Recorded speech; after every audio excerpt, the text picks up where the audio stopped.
Hello, I'm Robin Vincent and welcome to Molten Modular. Today we're looking at the Teenage Engineering Pocket Operator Modular 400.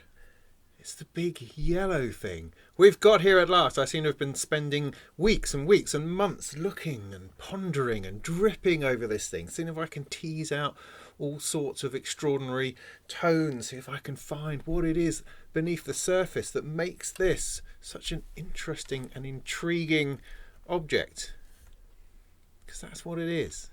But it's also not as simple as all that, because I've sort of found in my journey in playing with this that there's a lot of strange feeling out there about it. People have big opinions on it. It divides opinion, absolutely, definitely, between people who go, oh, that's an interesting thing, and people who go, no, it's a toy, it's a piece of hipster junk, it's some kind of overpriced, under-spec'd thing that's trying to, undermine the very nature of what synthesis and modular is all about. I don't know. So it's been quite a strange journey. The reaction to my videos, which I didn't think were that bad, has been quite fascinating. And so it interests me greatly how people feel about, is it teenage engineering? Is it this product in particular? I don't know. So I wanted to give a couple of thoughts on that before showing you what it can and can't do. Because I think it's important that we start from a position where we know where we are. Otherwise, you're going to bring all your preconceptions and your bias with you, which we inevitably have. And that's going to colour how you feel about this and how you feel about what I'm trying to present on this. I mean, I'm a, generally speaking, an upbeat kind of guy, sometimes overly sarcastic, who knows, but generally I'm looking for the good in things, trying to find what is it that's fantastic about this particular piece of thing that I'm looking at now, and in doing so hopefully can show why it's good, why you should have it, why you shouldn't have it. But within that, I also like to show all of the flaws, all of the defects, all of the things that don't quite work, because I think that's important too. But I think what's important from your perspective as a viewer is to just come at it with fresh eyes and fresh ears and an open mind enough to hear why I think it's good.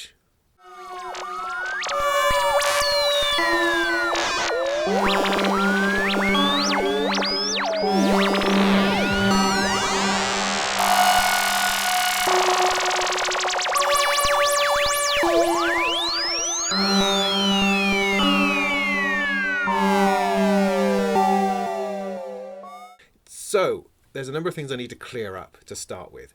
When this first arrived, which was NAMM 2019, I mean, it was really interesting. I mean, first of all, it was a shock. Bam! What is this? A sort of a yellow thing, and there was also a red thing that I've done a review on. And it's like, wow, that's amazing. I bet that costs an arm and a leg. And then we were sort of treated to videos because they weren't, Teenage Engineering weren't at NAMM officially. They were kind of in some hotel bedroom somewhere, which never looks very nice on video. And they were putting it together and struggling a bit. And then it was sort of squeaking and making a couple of noises that weren't particularly impressive. And we were all watching over here going, oh. And it wasn't until I think it was Basek and Cuckoo got their hands on it that it actually started sounding interesting. From then, the 400 seemed to get farmed out to all of the usual sort of people who sort of went, yeah, it's all right. Yeah. And so it started on this journey of being rather underwhelming. Now, part of that was because of two things, I think. First of all, building it, putting it together was hard work. Because what they decided to do, for some reason, is not thread the standoffs. So all of the modules within here are screwed onto the back through these screws here into little standoffs. So the PCB stands against the back. And they were just bits of plastic. And you had these tiny screws that you had to screw into these bits of plastic to create the screw thread to hold it together. And that was just far too much hard work than it needs to be. So by the time you'd built it, you were already angry. And so that wasn't a good place to start. So there was that. The other thing is that the oscillators actually had some issues. There were problems with it. I've heard from a reviewer who said, well, he couldn't get more than an octave's worth of tuning out of it, tracking. And that's obviously no good at all. If you can't make music with it, then of course it's not going to be of any use. So what's important to realize is that the reason why I'm reviewing this now, 18 months later, is because this is a refreshed version. They have sorted out the oscillators. I can track something in the region of 8 octaves now on all of the oscillators with no problem. And they now include threaded standoffs with all of the modules. So you just screw it together. Although I had one module that didn't have the screw threaded standoffs, which is why I know how hard it was with the original version. So those are two very key areas to clear up straight away. This is a refreshed version. There's some things which are better about it. There's some better labeling. The power is better. The stability is better. The oscillators are better. The putting it together thing is better. So if you're coming at this from watching all of the old videos, you need to put that aside and come at it afresh. Teenage Engineering also struggled with production early on, where they just couldn't either make enough or make any, and then they had troubles with the 170, the red one, where they couldn't make any of those for like 6 months. And so all of that didn't help either, and they also were struggling with the OP1. I don't know what went on with Teenage Engineering. They just seemed to find themselves in a bit of a muddle. Now, coming back, they have these in abundance. They have a lot more stock. They have now farmed them out to local distribution, so they'll be available in shops, and the whole thing has become a lot more accessible.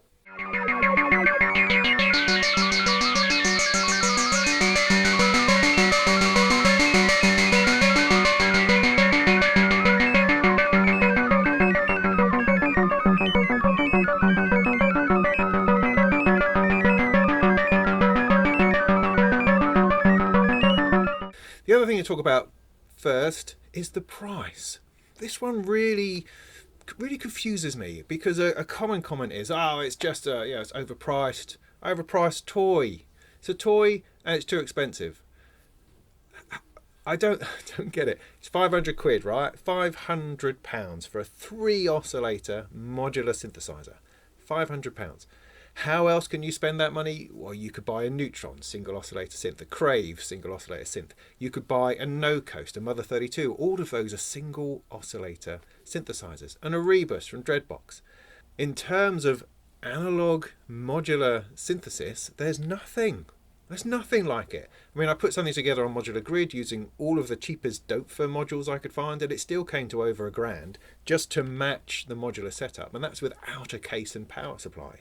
I mean, you could look at the Behringer System 100, but price comparisons with Behringer are difficult because they have an enormous factory of stuff making stuff, whereas this is not that.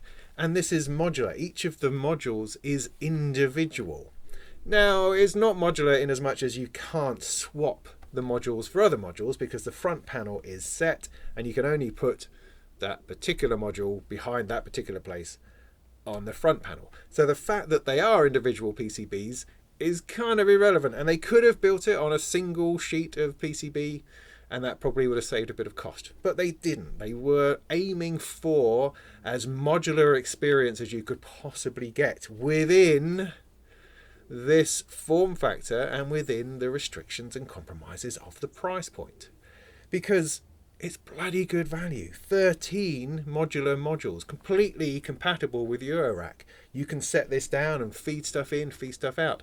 Because, I mean, one of the other suggestions that people give for a price point around this is the AE modular from Tangible Waves, which is great. A starter kit is around 500 quid, which gives you a similar kind of arrangement of modules.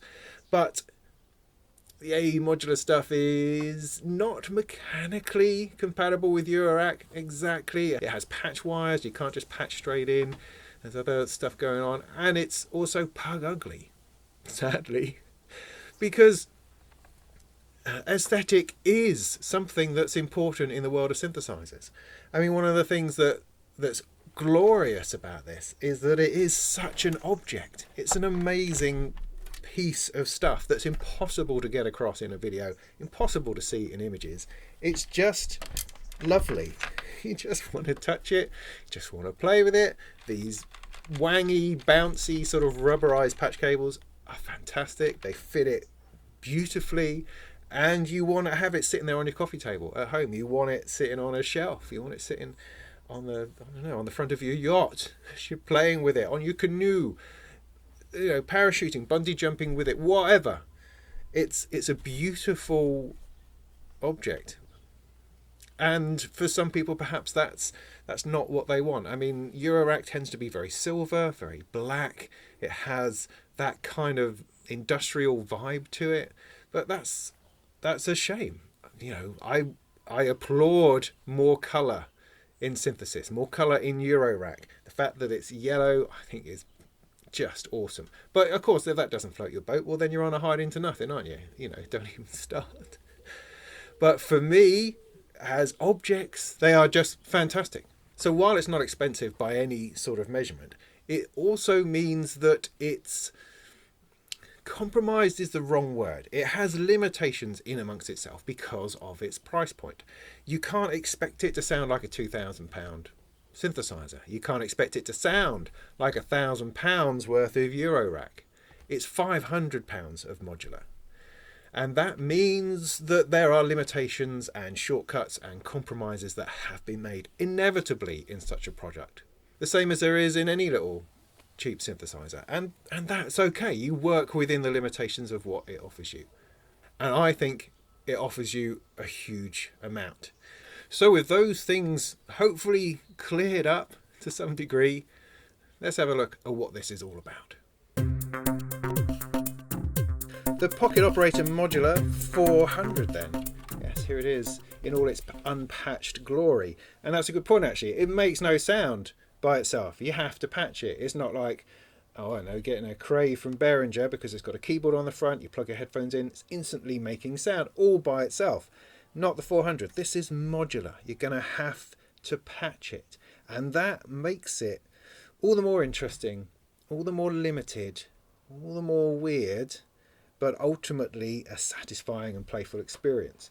So what do you get? You get 3 oscillators, a square, a saw, and a sine wave. Now I know that on most oscillators you have multiple waveform outputs. That's not what you get on this. You get a single wave per oscillator, but you do get 3 outputs, which means you can take sound out, you can use another one as modulation, or double up the sound for processing through different things. Very interesting.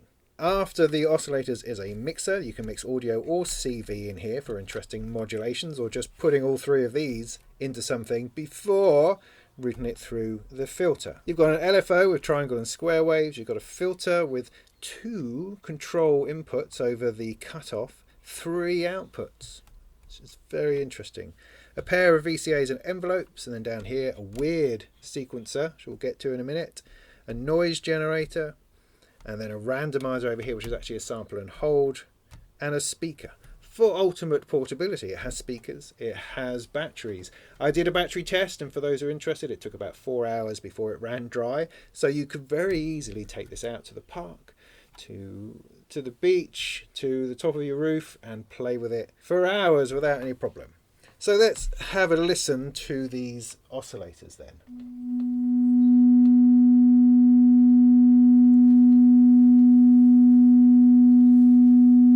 That is our nice clean sine wave.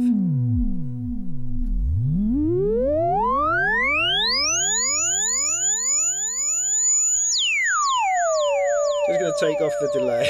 Sorry about the delay. Perhaps just a tiny bit of reverb.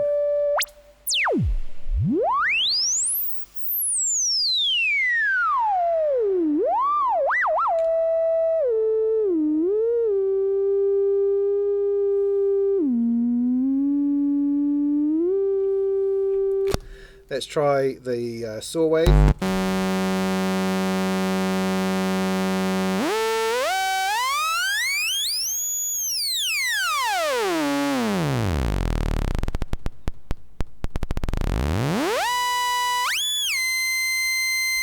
And the square.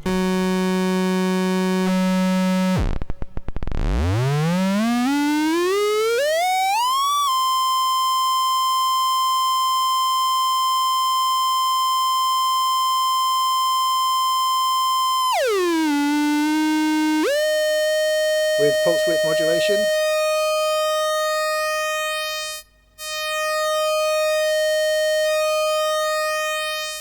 Now Now, if you saw my 170 review, I talked about the square wave and its pulse width modulation, and how that when you get to about 12 o'clock, it just vanishes. Now, I spoke to Teenage Engineering about this, and they said that's actually by design.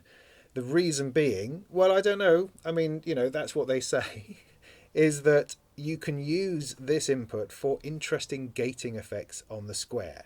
The idea being that if you pump a gate into here, it's going to whack this all the way around, and so it cuts out the signal because it's gone past the point where the pulse disappears. So, you know, you can get that sort of effect. Potentially, I mean, I could plug something in order to demonstrate that. If I take the output of the sample and hold, for instance. So, you know, that's the idea, and that you can put something in there in order to turn it kind of on and off to create more rhythmic opportunities. Does that make sense? Maybe, maybe not. But what I'm finding in working with this is that there's all sorts of slightly strange decisions and oddness going on, or if you like, it's as if someone has been given a budget and a bunch of components and said, make the best thing you possibly can out of this stuff. These are your limitations. These are the compromises we've had to make in order to hit a particular price point. But what can you do in order to make it as tonally interesting as possible? So it may well be that the square wave oscillator was just that. It wasn't able to provide any more pulse width than that. And so they thought, well, what could we do? I know, we could do something interesting that makes that a useful feature as opposed to not. Because one of the things that's interesting, I think, is that the designer behind this is actually John Nenson, who's the human comparator. And he designs proper, extraordinary synthesizers like Buchla modules he designed, or he has designed an ARP 2600 clone. So he's a serious synthesizer designer. It's not supposed to be some kind of crappy little toy or a beginner's guide to modular. He's actually built in all sorts of things within the constraints of this that offer really interesting modulation and, you know, weird possibilities that allows this to function in a far more complex way perhaps than you'd imagine. So what I'll do quick, we'll blend them all together, take an output of each, stick it into the mixer, and then I'll play a few notes on it, tune them together to see what that sounds like.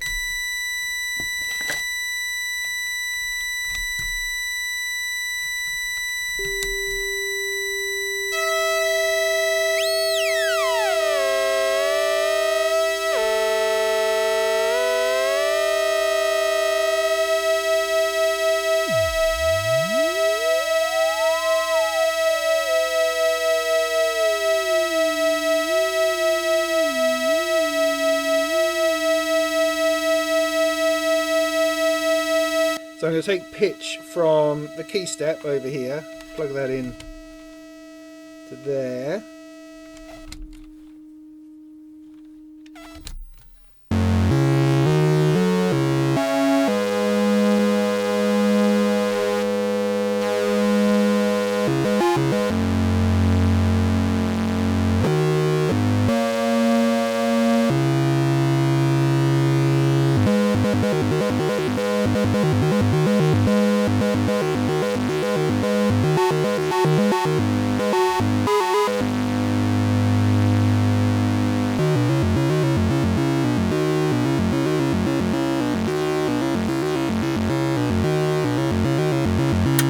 But because you have these multiple outputs on the oscillators, you could be routing those out through other things. So for instance, I could take, if I fancied,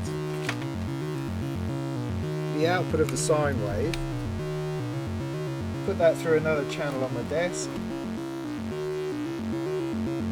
route that out to something.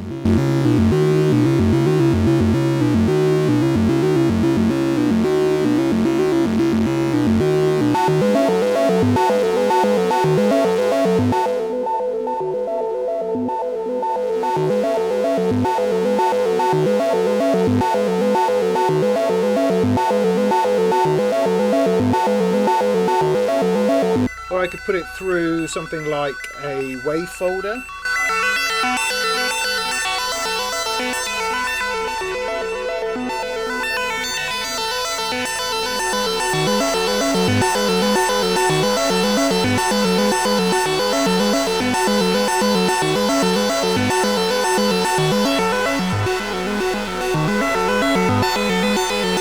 Perhaps we should bring it down through a VCA so we can get some gating going on. So let's take the output of a VCA, take the output of the mixer into the input on VCA.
Or let's bring in the filter.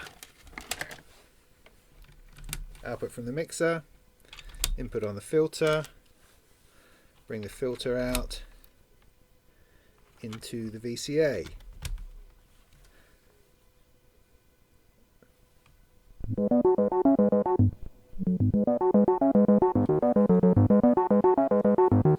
Now if you saw again my video on the 170, you'll know that the filter is odd. That's as far as it opens, and you can hardly hear anything. I mean, you've got a bit going through there, more, funnily enough, than you did on the 170. But it doesn't open fully. It doesn't open fully until you apply something to the control inputs, which controls the cutoff. Now, handily, the envelope has a second output for doing exactly that.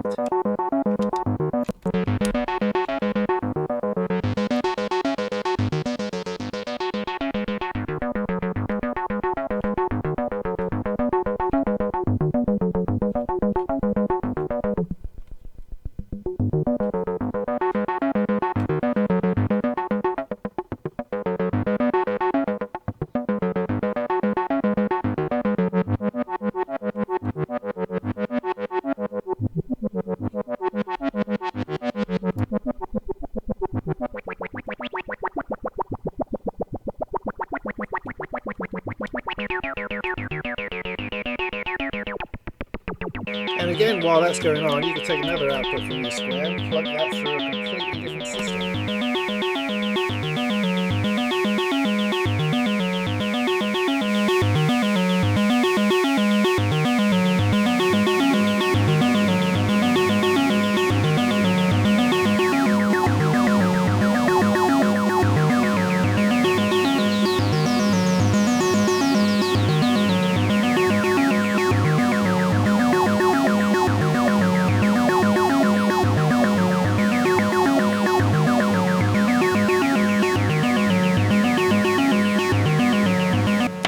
This LFO not doing anything, so you can stick that into the filter to create a kind of an offset.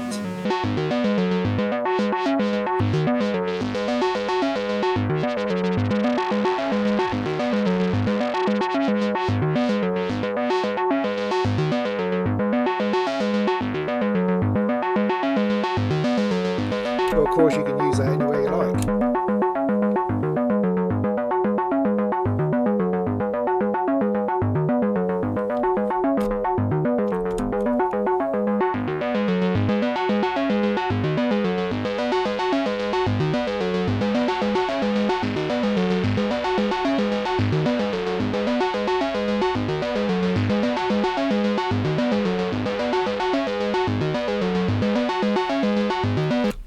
one thing to point out actually is that the LFO goes up into audio rate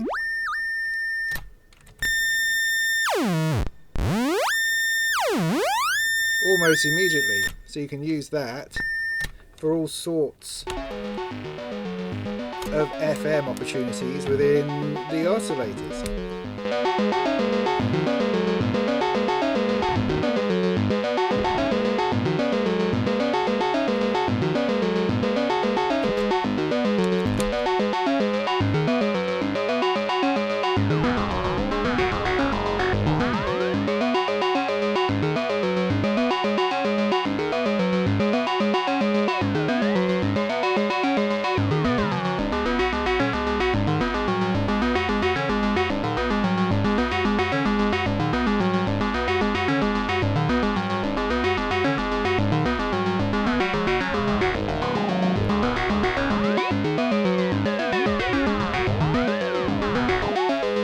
But of course you can also do that from the wave itself. So if I take the sine wave out of the equation for the moment and just take the output of that, I can use that as a modulator for the other oscillators, which kind of creates a complex arrangement.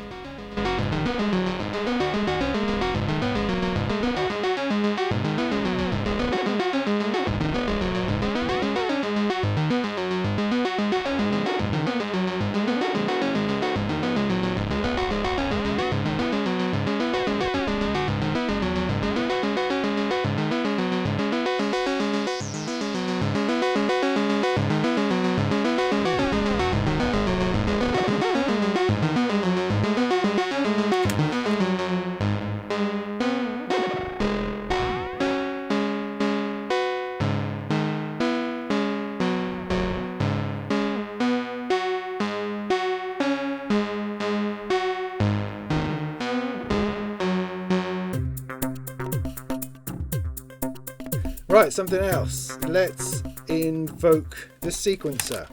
Sequencer is here. 16 of these. Should I point out the modifications that I've made? Is that going to be useful at this point? Now you might have noticed a few modifications that I've made to it. Now I will completely put my hands up and say these ear knobs here, these crosshead ones, after a while you just loathe them.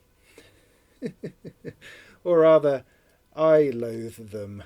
They are fiddly, they are hard to turn, they're just a pain on your fingers. These ones not so much, these ones are fine. The little paddle on them as well gives you a good indication of where they are and what they're looking at, whereas these here, they have the tiniest of indentation, the tiniest, that you're supposed to use as an indication as to where it is, assuming that you've put it on correctly in the first place.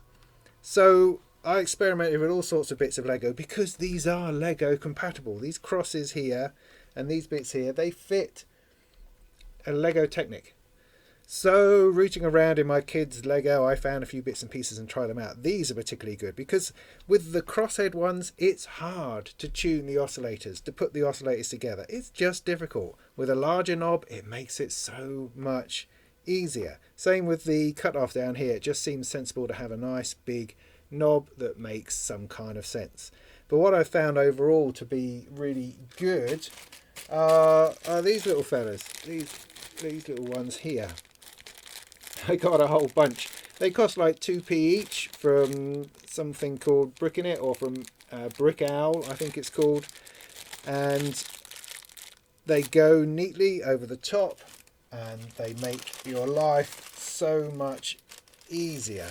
So for instance, I haven't gotten around to put them on the bottom ones yet, but you just stick them on like so.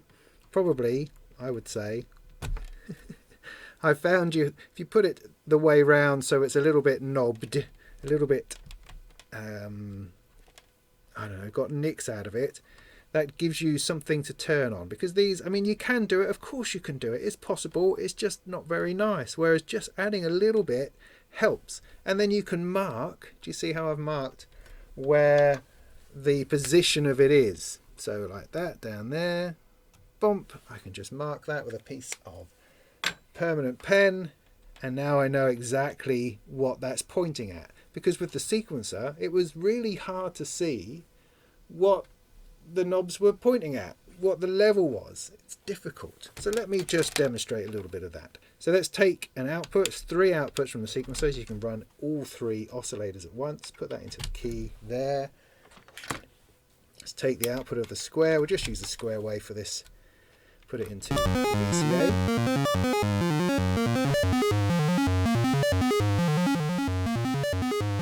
So this is running 8 notes, I believe, or 9 notes.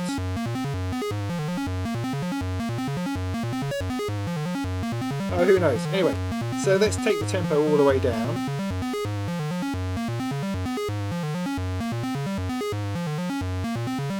Now that is as far as the tempo goes.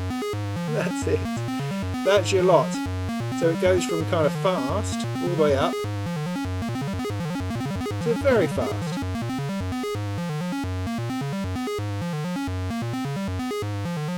Now something running that fast, it's very difficult to know exactly which step you're on. There's no lights to show you which step you're on. You get a light when you get to the beginning, I suppose.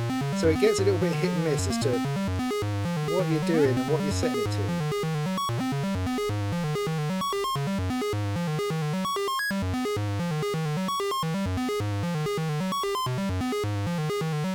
But with the bushings on, you can set it far, far easier. Now at the moment everything is all the way down to fully anti-clockwise, fully to the left.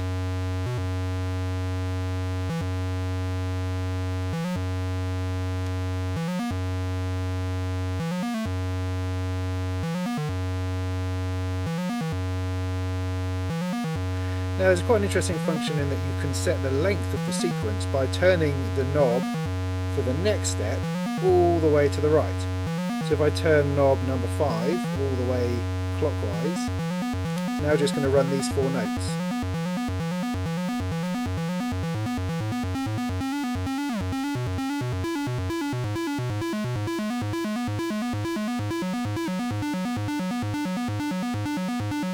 If I turn 5 back a little bit, it will then continue on.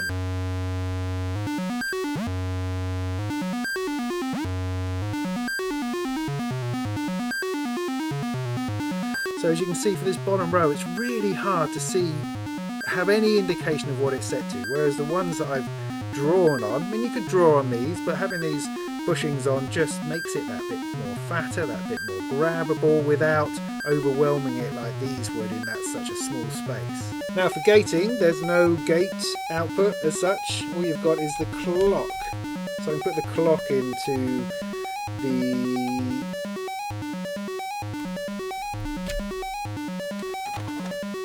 to trigger the envelope, for instance.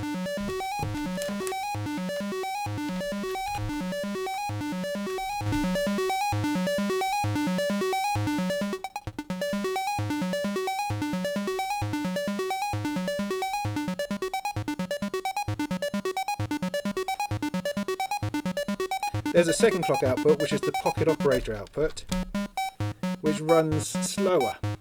So it gives you potentially 2 clock outputs to play with.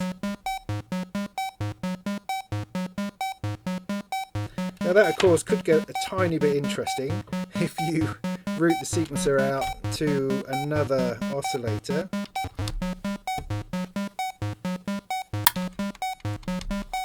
And use it in the second VCA.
And of course we could put the whole thing through the filter, or maybe put part of it through the filter.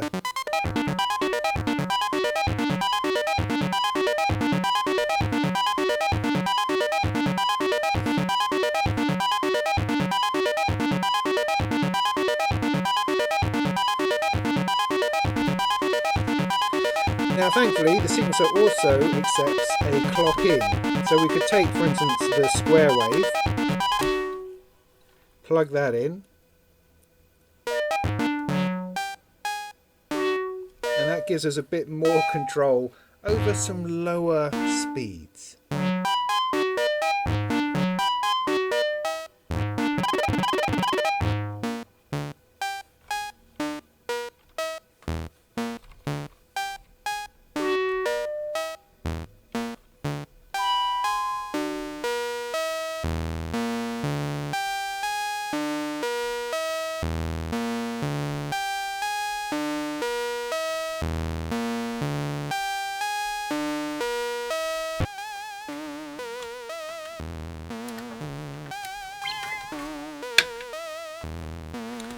I can also take the sync from somewhere else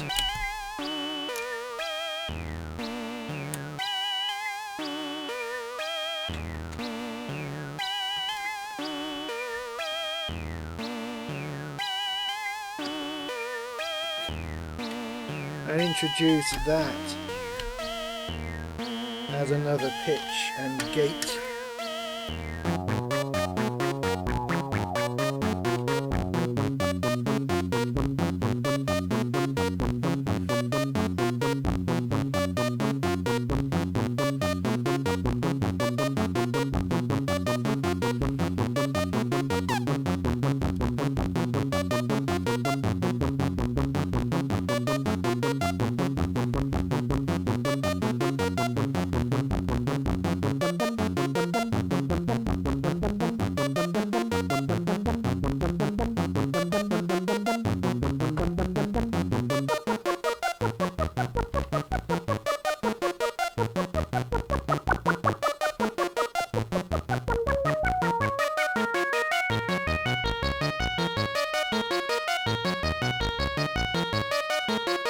So let's focus for a minute on the bottom row to show you some of the more interesting things about the sequencer and a couple of these other modules. Now you do have a direction thing, direction change on there. You also have reset and these four mysterious inputs, but let me show you what they are. If you bring in a bunch of triggers, you can of course reset the sequence.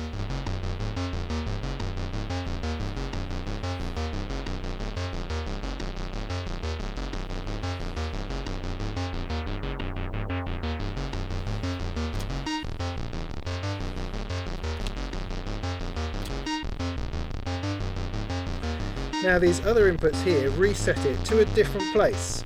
I think I'm right in thinking the first one takes it to note 3, that takes it to note 5, note 9 and note 13.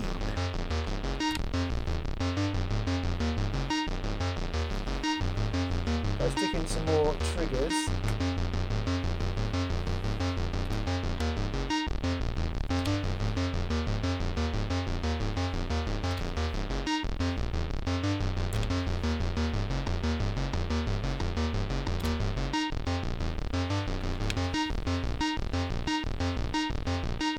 So it's just taking it to a different place in the sequence.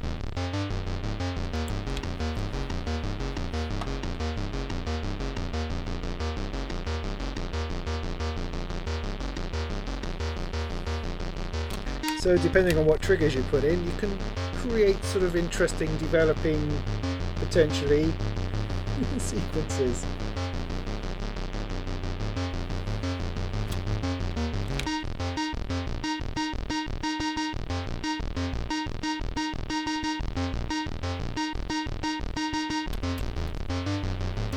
I mean, as a whole, it does lack anything in the way of triggering or gates or pulses or something that you can use in a bit more of a, I don't know, a triggerable way.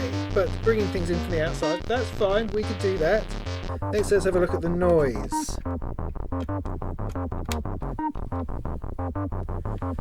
We just take the output from the mixer.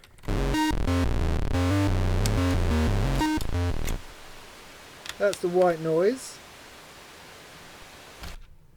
And this is another noise called saw noise, or sawtooth noise, not sure. Which is horrible. It's truly horrible. But the interesting thing is that this noise works far better in the system than the white noise does. So let's leave that going into there. Let's bring this back to our VCA.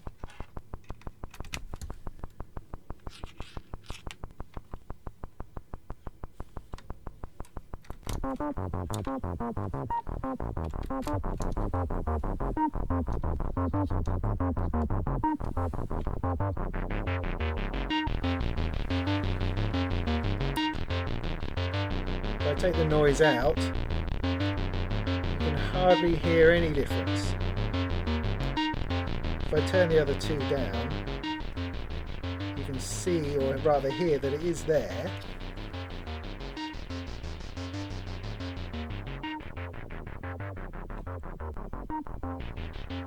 However, if I take the sawtooth noise, that's far more prominent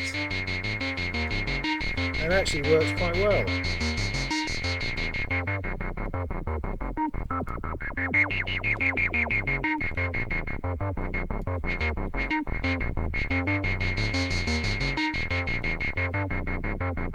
The other thing it does is provides something for the sampler and hold to bite onto. So I plug the sawtooth noise out into the random module and then take the output of that into, say, the pitch on the sawtooth.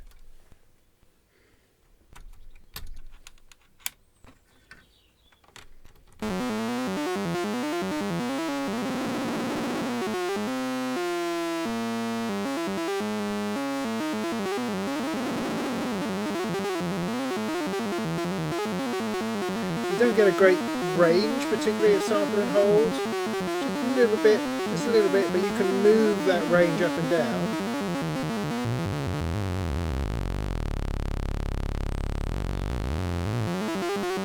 A bit, and then slow it down. And as you can hear, it's not particularly stable. It's sampling, but it's not really holding. It's sort of sampling and then slooping or drooping, dripping maybe.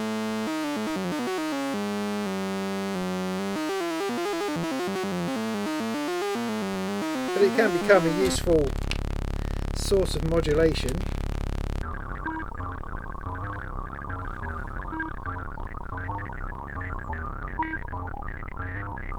It can also be clocked, so you could take the clock out from the sequencer, plug that into it,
Well, there you go. A bunch of noise and stuff coming out. I've kind of patched everything I can think of pretty much through it. I mean, is that helpful? Is that some way towards showing you perhaps some of the possibilities within this thing. I mean, check out the other sound demos I did in the channel. I did a sort of a slow moving one and a faster one, just using the 400. I mean, with this patch, I've now started to patch into wave folders, into other filters and other bits and pieces, and it grows, it evolves, and it becomes part of your setup. I mean, and that's the point. It could absolutely be a standalone thing you use all by itself that you sit in the park and you play with. It can also be part of a larger setup. You can use all of these bits as sound sources and modulators and sit it within everything. You don't have to see it as a beginner's my first modular thing, because it's really not that. It can be that, but I don't think that's what it's designed to do. I think the human comparator, the designer behind the 400, had a lot of a bigger idea in mind. It's not sort of an easy step tutorial guide into modular synthesis. It's saying, here's some modular, get on with it. You can wire it however you like. I'm not going to take you through it little tiny step by step. That's what semi-modular is for. That's what you do when you have a Mother 32 and you've got that patch bay. You've got the Neutron, you've got that patch bay. You start experimenting with how those things go together. This is not that. This is saying modular. Patch it. Patch it however you like. There's no rules, there's no way it has to be. It just is, and it's complex, and it's interesting, and it's involving, and it makes you work. You have to go work around these bits, because limitations is all part of the modular experience. So if the filter's not working exactly right for you, you work around it, you bring something else in, or you patch it differently. And that, I think, is part of its quirk, part of its heart, is that it pushes you into places you didn't expect. I mean, for instance, the RAND down here, which is a random generator, no, it's a sample and hold. Sample and hold, it kind of generates some sample and hold, but it can't hold anything. It doesn't hold anything for toffee. It can't hold a note, that's for sure, but it generates stuff within a small range that you can then plant into things. So you use it as it is. I don't have to sit there sort of moaning about, oh, its range isn't very big. I use what it's giving me to do. Similar with the speaker. Speaker's a bit crap, but it's useful if you're outside, and it's quite loud, funnily enough, and can work okay in its situation. But I'm not expecting to play a gig with just the speaker. I'll then route it through other things. And because it's Eurorack, I can route bits out from all over the place. I don't have to go to the mixer and take that as the output. I don't have to go into here and then take the headphones as the output. I can pull it out and push it in wherever I want, because it's modular. Yeah? And of course, it's not a perfect box of dream-like modular to replace an enormous system. No, of course not. You've only got one waveform on each oscillator. The filter doesn't open all the way unless you stick something into it. The sequencer is kind of a bit odd. And those knobs are a bit awful. But, you can work around them. The LFO speeds up massively, and there's hardly any small range at all. The pulse width modulation is a bit weird. There's character flaws, there's personality defects within the 400 that are there because of how much you've tried to cram into a space and a design and a price point. They're there, but we work around them. We work around them all the time. I mean, for the price of this, you could buy one complex oscillator. You've got to get the comparison, and you've got to work within the limitations and the boundaries that are set by this, which in some ways are awkward in places, odd in other places, but also boundless because it's modular. And you can take it out and you can put it back, and you can take it and you can rewire it and then stuff it somewhere else.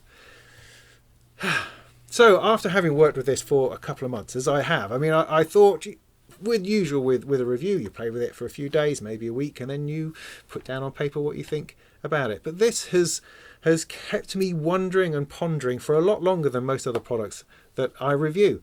And that's partly because of all the negativity that I felt.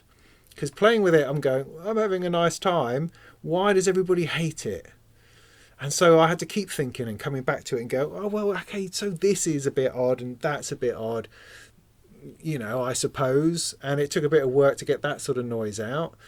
But it's really not bad. And then I liked it even more once I sorted out the knobs, once I'd added the bushy bits, whatever they're called, bits and pieces of Lego to make the knob experience so much better, then it's sort of elevated again. And I'm going, oh, well, I'm really enjoying it now. I'm no longer frustrated by the fact I can't set the sequencer to anything sensible.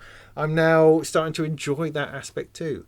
And I think a lot of people who were given it early on perhaps didn't give it that amount of time, didn't give it enough space for it to soak into their way of doing things. Is it as awesome as Teenage Engineering kind of want you to believe it is? No, maybe not. But for its price, it's amazing. For its usefulness within a Eurorack setup, yeah, definitely there, definitely useful. For its playability, sitting on your coffee table at home, fantastic. As an object, awesome. I mean, it's not lightweight. Sure, yeah, you could push it over and pull it over if you want to, but that's true of a lot of synthesizers. You know, I pull stuff out over here and it can move unless I put my hand on it. Some people also lay it that way round, right? Get this, I've got everything plugged in. They lay it down like that and then turn this around, flip that around, and that's a lot more stable. If you like, you can do that. It even has feet holes on the bottom to enable you to do that. Is it a little bit odd that you perhaps need to add Lego and perhaps need to screw it in backwards in order to make it work for you? Maybe. I don't know. But whatever works, you know. Whatever works. Nothing wrong in that. So while the 400 is not going to appeal to everybody, it is fun, it's playful, it's an electronic work of art. Really sitting there the way that it does, the way that it draws your eye and your hands, the way that it's the most noticeable thing in your studio in a field of silver, black and twinkly lights. This is the thing that everybody looks at when they walk into my shed. And although I can't tie down exactly who should get this, who is it for, I don't know. I think that's entirely up to you, because that's part of the journey or something.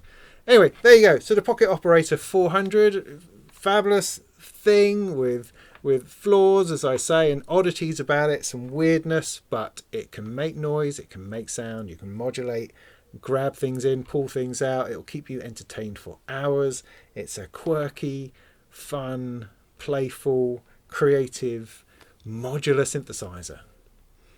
That'll do. So do check out the channel for the build video I did on this, showing you how to build it. I built it with my kids, which was quite good fun. I've also done some music demonstrations of other patches with it. I've also got a review of the POM 170, the little red one. This one, which is also a lot of fun and completely misunderstood, because inside it's got the 16 sequencer. I'm going to do a review of the 16 sequencer as well very soon, and that's quite an extraordinary sequencer, and that's built into the 170, which is at least half of its price. So people say, oh, it's too expensive. This one, it does look expensive, but that's because it has this phenomenal sequencer built in, which has far more to it than the little synth at the top could ever possibly cope with. And I hope this is useful, and if you feel so inspired, then do come along to Patreon and maybe throw us a couple of dollars. That's always nice. And in the meantime, go make some tunes.